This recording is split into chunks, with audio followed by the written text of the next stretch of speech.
Loh, bagaimana jadi bangsa kok kecelek terus, itu bagaimana?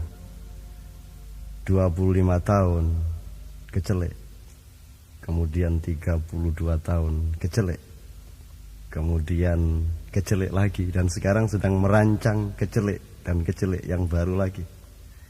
Alangkah menggelikan nasib bangsa yang menjunjung-junjung berhala dan meyakininya sebagai ratu adil.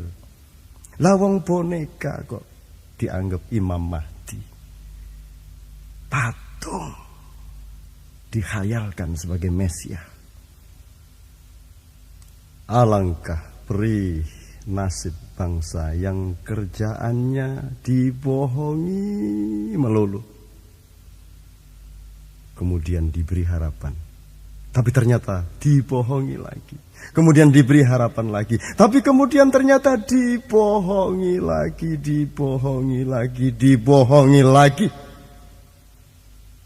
Alangkah pedih nasib bangsa yang tidak pernah boleh mengerti sesungguhnya apa yang mengancam masa depan mereka, sehingga mereka sibuk bertengkar dengan tetangga dan saudara mereka sendiri untuk hal-hal yang remeh-temeh. Alangkah perih nasib bangsa yang beramai-ramai membenci harimau sambil menyerahkan lehernya ke harimau yang lebih besar.